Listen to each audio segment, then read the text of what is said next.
Sen.Rockefeller. Thank you, Madam Chairman. I want to make a couple comments. One is I was very pleased to hear that you want to proceed with the renewal of FISA. Actually, I think FISA served two roles. One, it created a very valuable piece of legislation for us. It was not without controversy, but it was a right thing to do. And secondly, I think it helped what some of us who've been here for some years should point out, that I think it helped open up the dialogue between the intelligence community and this committee.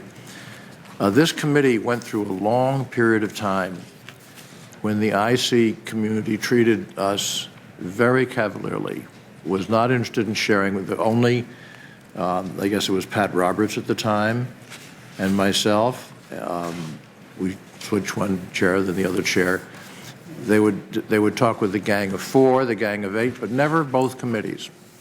They would never share what they told us, and there were certain circumstances where they could not share we could not share what they had told us because there was a specific request and for good reason. But it was not a good relationship. It was not a good relationship. I mean, just as right after 9/11, the first thing that the Congress did was to pass a law saying it was okay for the Central Intelligence Agency and the FBI to communicate with each other, perhaps even shake hands and perhaps even start to work up a little intelligence on the FBI side. That was a long process. All of this is long and painful.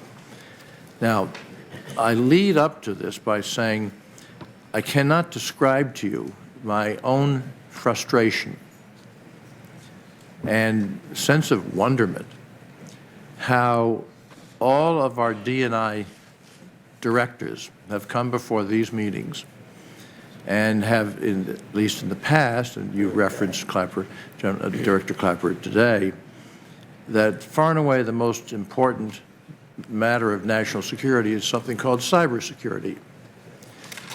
The President, in his State of the Union, actually used the word cyber threat, which I think is a better way of talking about it, because it's more sort of stunning, alarming, less passive. We have made virtually no progress on that subject.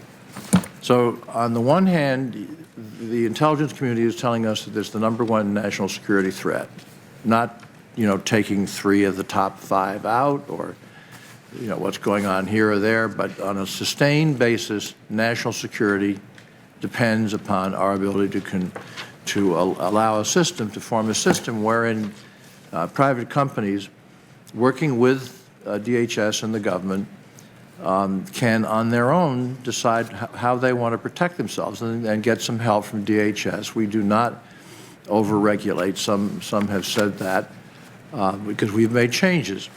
Olympia Snowe and I came up with a bill 3 years ago.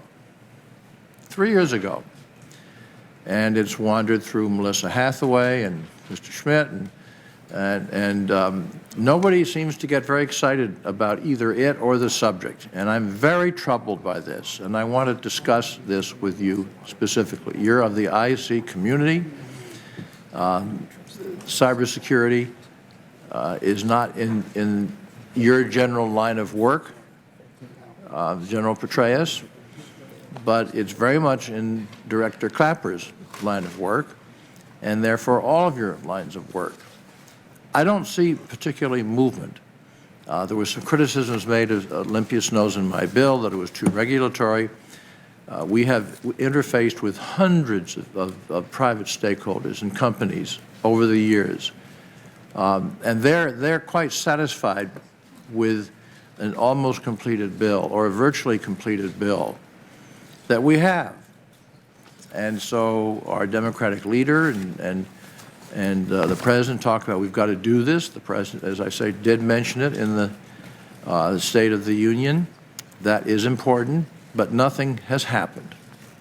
And if it is a national security threat, if it is the national security threat, I don't understand why we can't get working together on this and get a bill done. I mean, FISA was hard, but this makes FISA look like a piece of cake.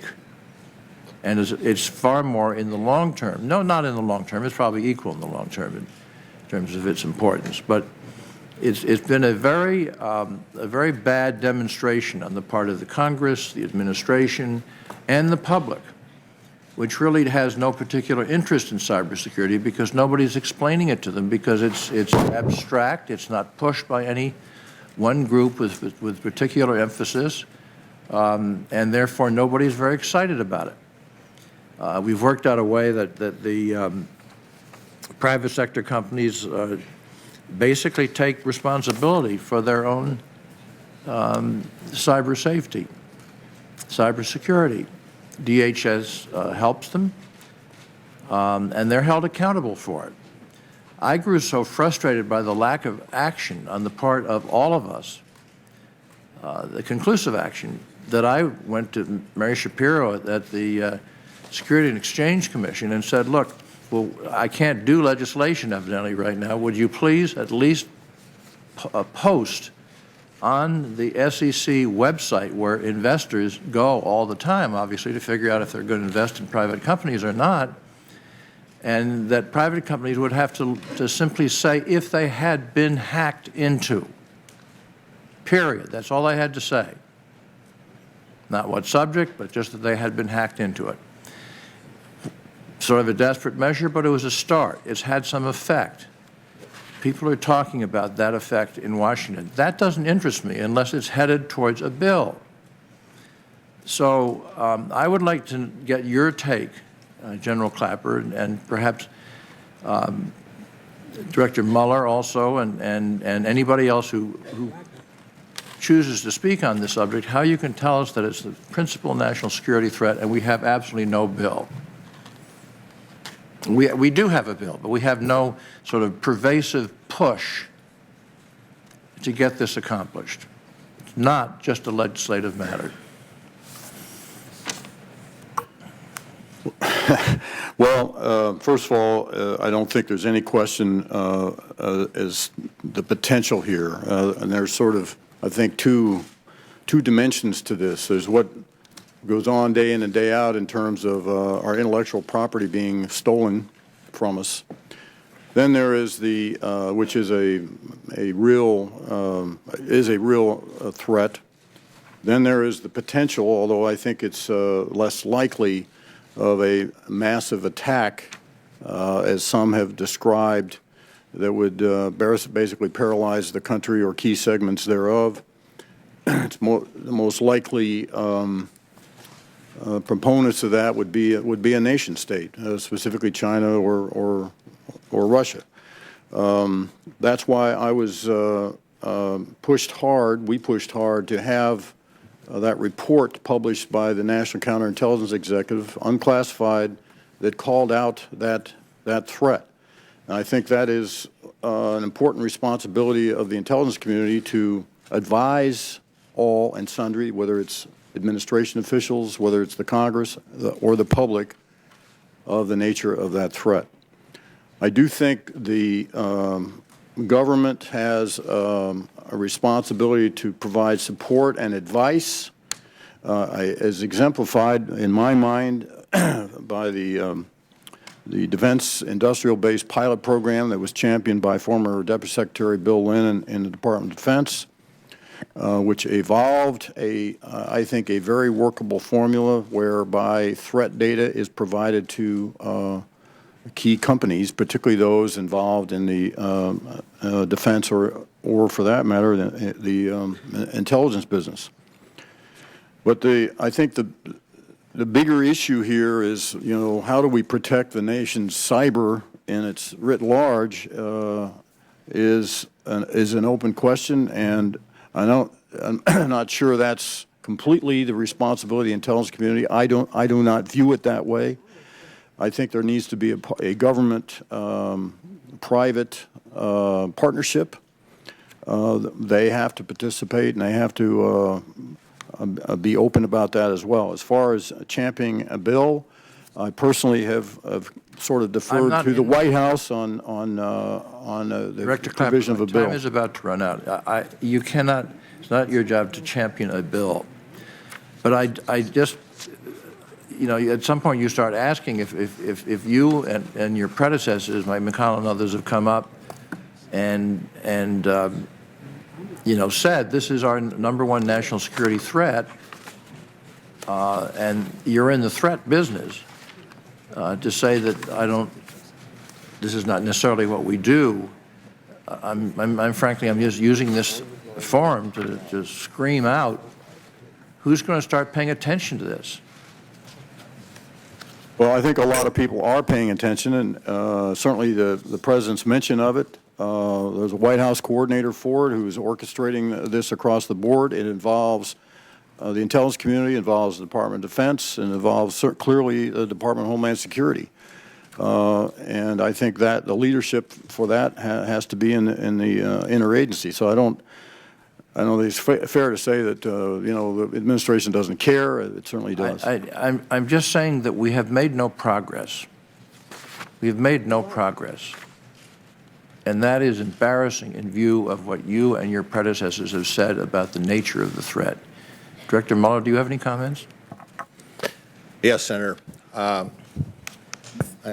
think it's wrong to say we're excited or somebody should be excited about it. I can tell you that we are exceptionally concerned about that threat.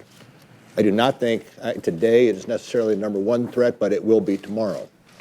Counterterrorism and stopping terrorist attacks for the FBI is a present #1 priority.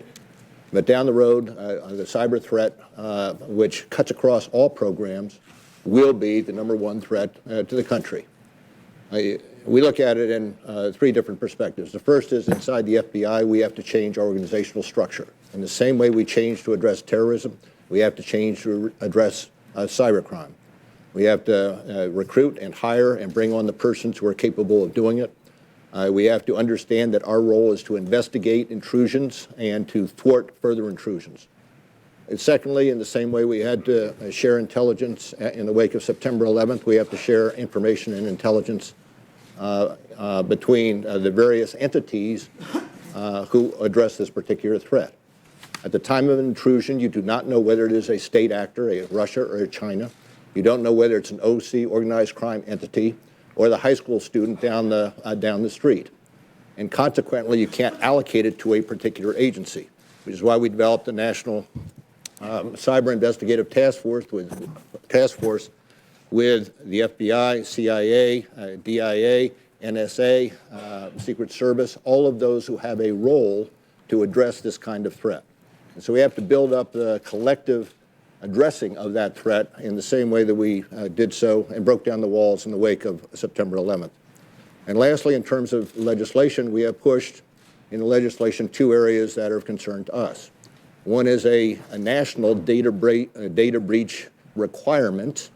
There are 47 states that have different requirements for reporting data breaches. There has to be a national data breach requirement for reporting, and we should be recipients of that reporting.